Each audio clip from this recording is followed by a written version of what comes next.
Hi, everyone. Today we're going to look at advertising from about the late 60s into the 1980s. Primarily, we're just going to focus on Coca-Cola and Apple. All right, let's get started. So, Coca-Cola starts in the 1880s, and it starts as effectively a patent medicine. It's a type of beverage that was more like a kind of a medicine you would take. Sometimes you would get it from a pharmacist, or sometimes you could get it in a bottle. And the attraction for this product had to do with the coca aspect of it, the coca leaf ingredients that were in the product, which served as a kind of painkiller, sort of numbing people a little bit when they drank it. And so the context here is it's the 1980s. It's the product is introduced in Georgia, the American South. There are a fair number of Civil War veterans there. These are people, as we talked about before, who experienced chronic pain because of war-related injuries. And there were many other people that had different types of chronic pain. So there is a demand for lots and lots of these types of products, as we saw when we looked at the patent medicine era. And Coca-Cola was one example of these. All right. So it's introduced that way. It's something of a marginal brand as you get into the 1890s and early 1900s. And then the company was required to remove the coca leaf ingredients from the product. And so what that meant was it no longer had a kind of pain-killing quality to it. And so the thinking was is that you had to kind of reinvent what the brand would be about. If it could no longer be a kind of classical patent medicine, it would have to become something else. So as you get into the 1910s and 20s, you see Coca-Cola effectively reinventing itself as a kind of universal cola, a product that is for all ages, not just for primarily men who are dealing with chronic pain syndrome or something like that, but more or less for all ages, young and old, for men and women, rich and poor. Sometimes described by the 30s as a democratic luxury, right? Democratic referring to the broad-based kind of market for it, not just a select few, but a kind of broad-based market for Coke.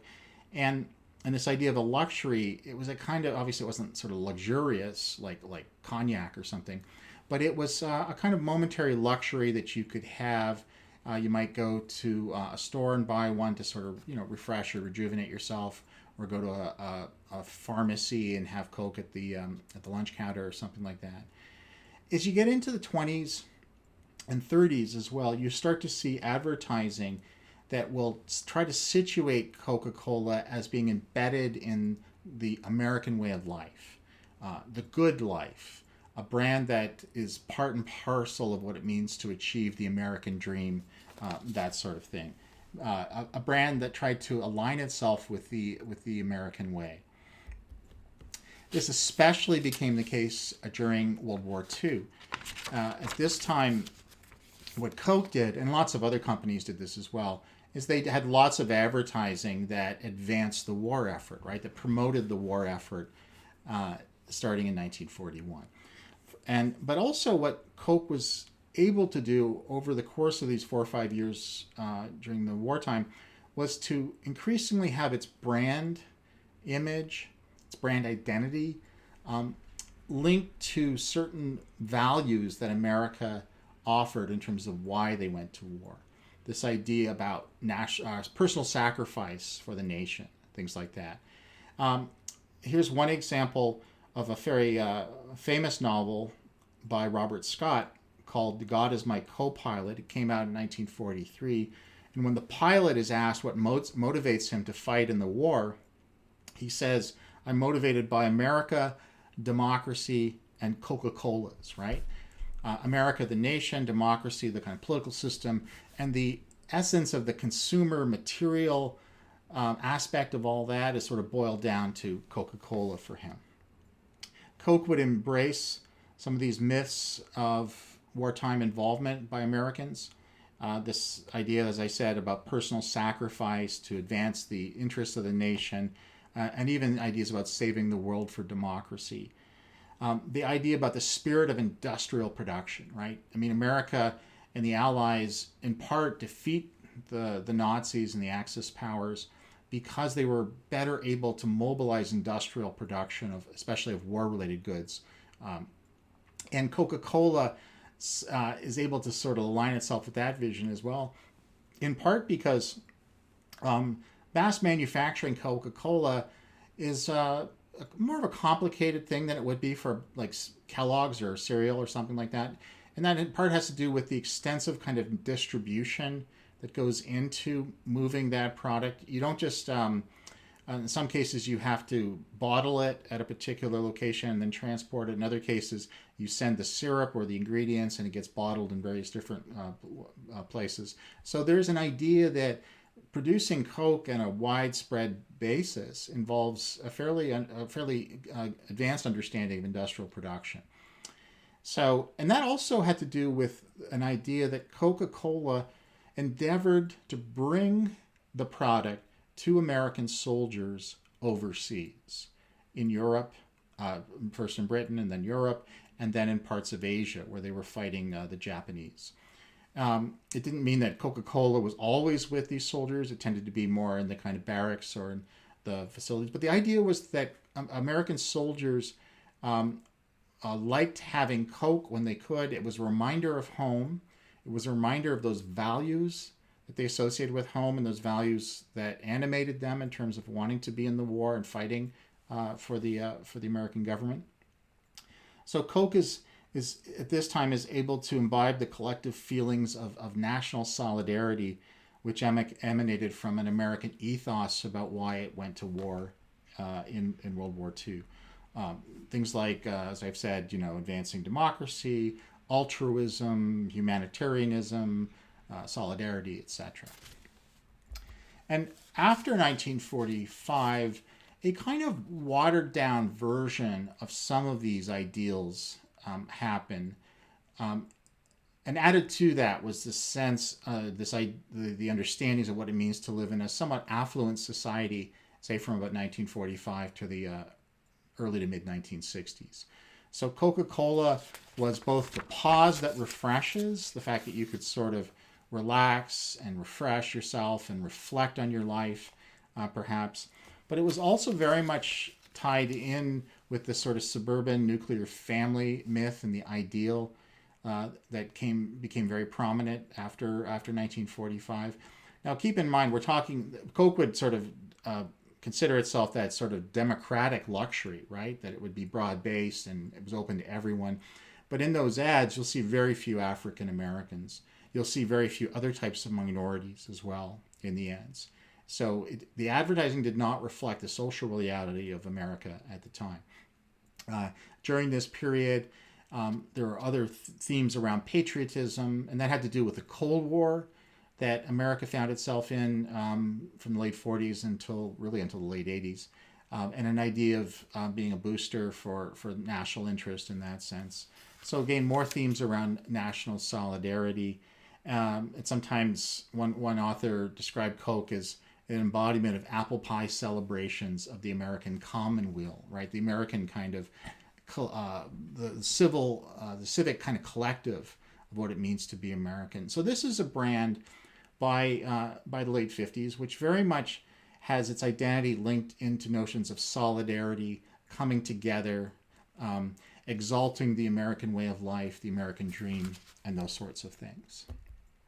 Now, what happens, though, when those things I just described become less and less relevant as you get into the 1960s? And this is starts to happen is that post-war era of sort of cultural consensus about solidarity and about being united, this starts to come apart. It falls apart during the 60s, right? This is the era of civil rights, right? This is an era where up until the mid-1960s, many African Americans, especially in the U.S. South, were not allowed to vote. They were effectively disenfranchised. And so the civil rights movement was a social movement to get those rights for Black Americans, and it was led by African Americans and some white Americans. But by the Civil Rights Act of 1965, effectively you start to see some changes in terms of African Americans being allowed to vote. So there's a kind of race divide in America in terms of what will be the appropriate place for African Americans in that society. There's also an age divide. Increasingly young people, late teens, 20 somethings, have a very different view of what society should be like compared to older people. And you see a kind of youth rebellion by the late 60s anyway that will take the form of the counterculture. We've talked about that before in this course. The other point is the Vietnam War starts in the early 1960s. The American involvement is extensive, and you have almost from the beginnings of American involvement a war opposition movement to it, and that is a divisive thing in the U.S. So the question for Coke is, you've got by the late 1960s, the brand's sort of looking around saying our brand image is one of kind of coming together and solidarity and isn't it great to be American and we're all one and that sort of thing. But what is that now even relevant for what's happening to America? Is that brand identity itself a kind of naive one? And to Coke's, I guess, credit, it was able to kind of modify and slightly reinvent its brand identity in response to these changes. One of the points that Douglas Holt has made, we talked about before, and with respect to iconic brands, and Coca-Cola certainly is an iconic brand. It's the effective way in which they sometimes are able to manage cultural change and to reposition the brand in a way that doesn't necessarily lose that older association, but is able to incorporate some of the changes that are occurring into the kind of modified brand image. So this arguably coalesced in Coca-Cola's Hilltop ad, the television commercial from 1971. There were other ads that were sort of in this spirit, but this is the ad that exalts this direction, this campaign that Coke would undertake in this direction. So the Hilltop ad, which is one of the most famous ads of the 20th century, was designed by the ad agency McCann and Erickson. By the way, it's also in Mad Men, this is the agency that buys the Sterling Cooper, the Don Draper's agency in the late 60s, and that will come back again later in this lecture. All right. So McCann Erickson is the agency. Coca-Cola had been with them since the 1950s. The individual, the agency man that was responsible, was largely a guy named Bill Backer from McCann Erickson. The director of the ad, a fellow named Roberto Melanotti. These are he's like a film director, right? They're not necessarily just TV kind of ad people, but they're sort of crossing the boundary here. The ad was shot not in the U.S. actually. It was shot in on a hilltop just outside of Rome in Italy. Initially, there was an attempt to do a radio version of the ad. It proved unsuccessful. And then this television ad was done in Rome at an enormous cost, $250,000, which at that time was kind of crazy money in terms of what you would spend on a television ad. All right. So if you want to just click on the ad right now, watch it. Many of you have probably seen it before. Click on it and then join me for the next slide if you want to pause and then join me. All right. And we'll talk about it. All right. So in this ad, what Coke is endeavoring to do is to establish a kind of new solidarity myth for Coke, the brand. What you see in the ad are images of effectively like the hippie counterculture. Some of the clothes that the young people are wearing are kind of peace movement type clothes. You see people from different ethnocultural groups, different races, black, white, South Asian, etc. And it's an attempt to sort of bring all these people together to offer a kind of symbolic healing or curing of a sort. So the American kind of, so what we saw before in those earlier Coke ads was about American unity and solidarity. And this is endeavoring to sort of move beyond that as well, to think about universal coming together and universal solidarity and harmony. So the ad is trying to renew that strong emotional connection that Coca-Cola has with its customers, its consumers. Coke is its branding, and arguably this has been the case since the 20s, is very much about establishing a strong emotional connection. It's appealing on an emotional level often for with its advertising and marketing. And that's not necessarily like negative emotions. We've talked about fear and other things like Listerine. These are often quite positive emotions, right? About togetherness and belonging and harmony and these sorts of things. So trying to reinforce that.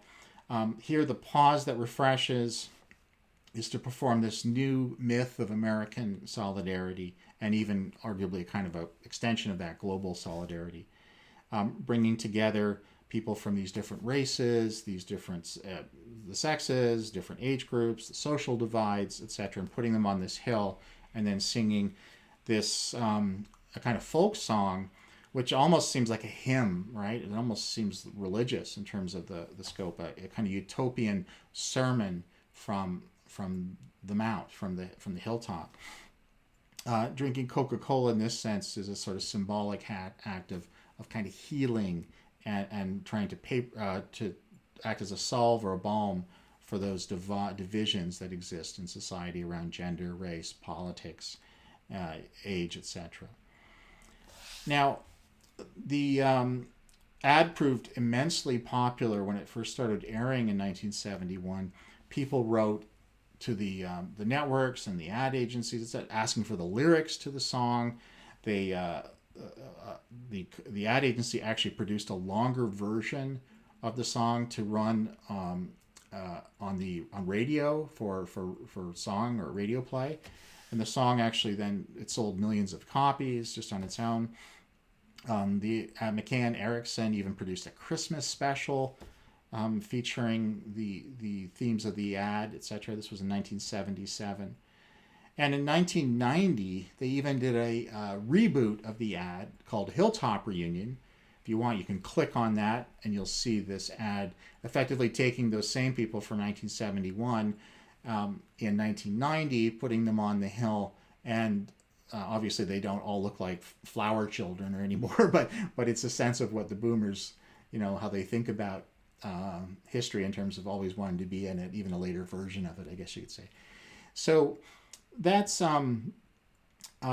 essentially where the ad, the power of the ad, and the fact that like this ad didn't just sort of air for a year or two in the early 70s. It aired throughout the 70s and I believe even into the 80s. And in fact, I can remember as a kid seeing this ad on television lots and lots of times. Everybody knew this song. All right.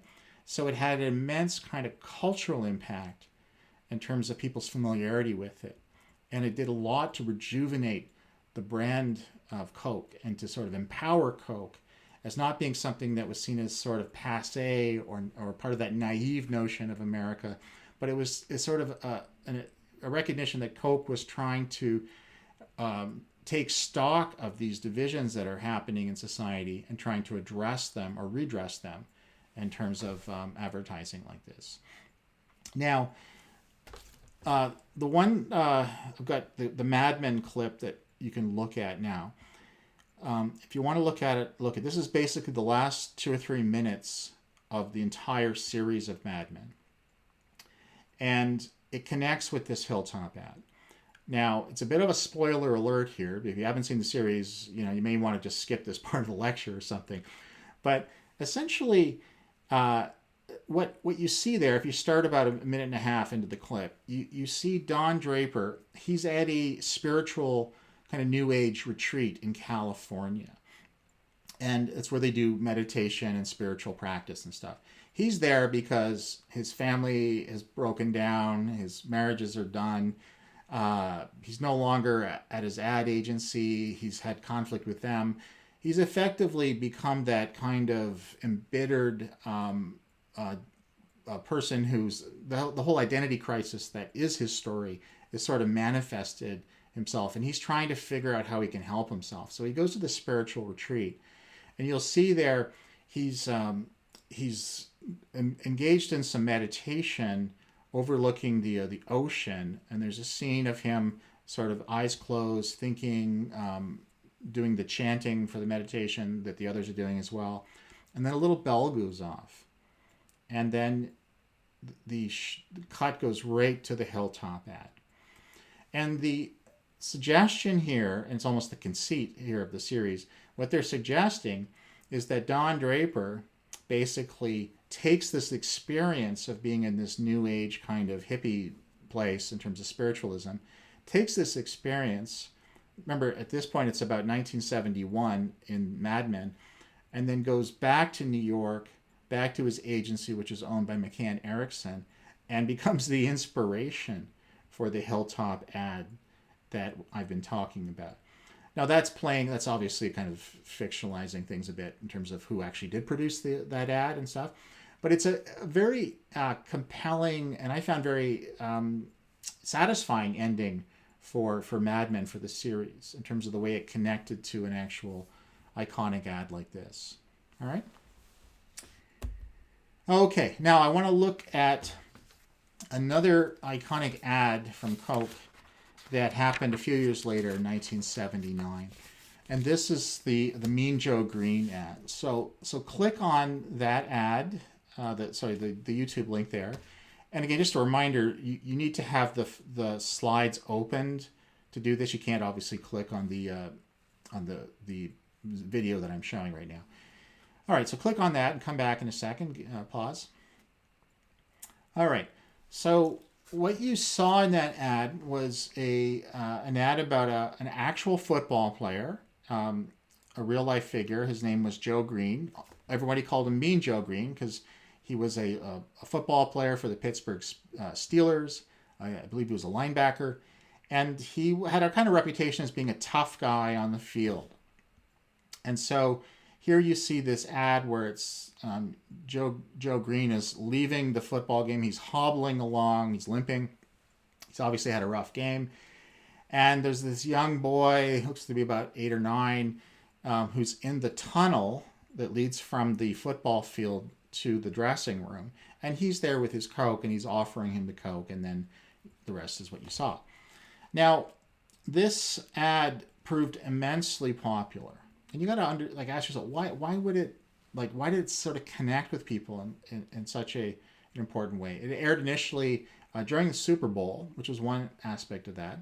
Although at this time in the late 70s, the Super Bowl advertising kind of festival of advertising that the Super Bowl has become was not at all what it was then. I mean, Super Bowl ads were more or less just ordinary ads. It's just that often the Super Bowl had more viewers than other things.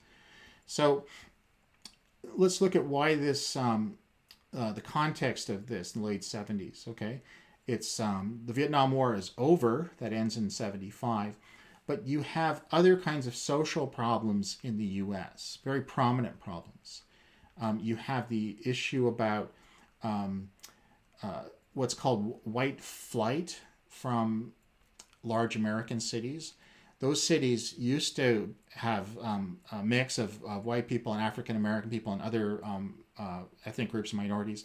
And then starting especially in the 60s, white people started to move outside of those cities, from those cities, and move into suburban areas. African Americans remained there, and even in some cases, more African Americans moved to those cities. So predominantly cities like Detroit, Philadelphia, Milwaukee, etc., become African American in terms of their population. A couple of those cities they're more than 80% African American today. So you have this sort of sense amongst these white suburbanites that what is happening in cities is one of terrible situations. That it's about crime. There's drugs. There's gangs. There's a ghetto kind of life, and it's deplorable.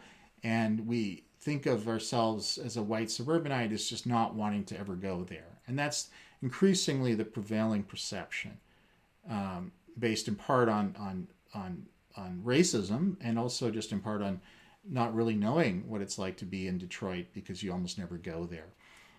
So you have this scene here where it's a kind of dark tunnel. This young boy, white boy, is there. This large African American man, Mean Joe Green, and what you get from that is not at all what some Americans, white Americans, might thought would be the typical kind of experience of encountering an African American male, a very large guy, in a dark kind of tunnel-like space, right? It might appear to be initially threatening, but in fact, Joe Green's attitude is the exact opposite. He turns out to be a sweetheart. Turns out to be a really nice guy. So in this sense, it's again, it's another kind of utopian moment of healing, of sort of healing of the races, healing of different social groups, whatever. Another utopian moment of healing, of coming together around the so-called pause that refreshes, right? And the pause that refresh, you can see Joe Green actually just gulps the whole bottle in one go there. And that's sort of the essence of the ad, right? It's this sort of dark tunnel confrontation. There's this sort of, which hints at the dangers of the so-called ghetto, but you see Mean Joe Green is in fact being a sweet, affectionate guy. He's very nice to the kid. He even offers him his jersey. So an ad like that kind of helps to reassure people, to provide a sense of feeling better about African Americans in places where they may never even go. In that sense, when I pulled years ago, when I found this ad on YouTube, one of the YouTube commenters kind of really just struck me for what he was saying, and it sort of embodied what I think was the intention of the ad makers when they would have done an ad like this in '79. So this commenter said, I used to love watching this commercial whenever it came on. Mean Joe was so big, so black. I hadn't yet seen a black person other than on TV, and the commercial was so sweet. The emphasis on the so's are actually the way he wrote it. So that's sort of an encapsulation or embodiment of this, right? It's an ad that, for many people, they saw it as a way to address the racial divide in America, but also in ways, let's be frank about this. An ad, no matter how many times you see this ad or how many people see this ad, white Americans, let's say, you're not, the situation of African Americans, the socioeconomic situation that they might be experiencing in a city like Detroit or Philadelphia, it's not improved at all, right? Ads like this do not improve race relations by improving the socioeconomic lives of people that are having difficult lives. It basically kind of makes us feel good about that, potentially. And that's arguably the kind of conservative function that advertising like this does, right? It doesn't deal with the root causes of things and try to sort of improve them. It kind of papers over those, and by providing kind of symbolic kind of healing of division, and in this case through a brand like Coca-Cola. Now, this ad, part of the way you can determine the power, the cultural power of an ad like this, and not only because it was broadcast lots and lots of times in the late 70s and early 80s, but other brands have done kind of homage or parody ads. If you want to click, you'll see there's a Sobe ad that is a more humorous one. There's a later kind of Coke ad, Coke Zero ad with another football player. And then I just put one, there's lots and lots of these on the internet too, but I put one from a kind of homage that a couple young fans, these are sort of kids, probably under 15, and the two of them acted out this ad in a very kind of touching and endearing way. Low tech, but sometimes, that can be really good to watch as well. All right. So this is an ad that actually carried a strong, powerful impact, not just in terms of the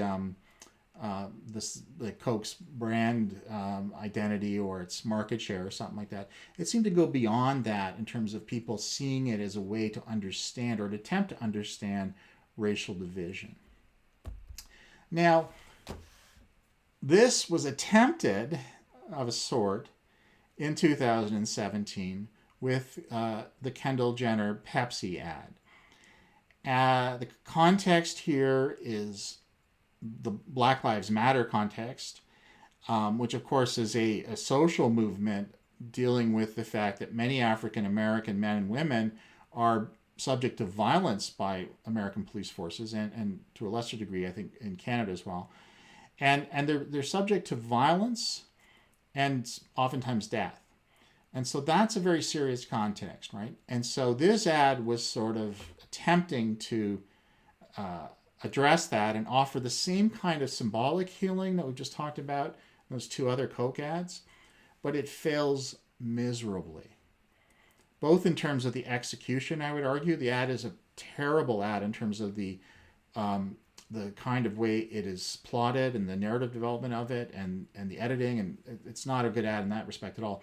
But it just, the backlash to that was immediate. And there's even Kendall Jenner apologized. You can actually see a clip of her sort of doing that and crying and the rest.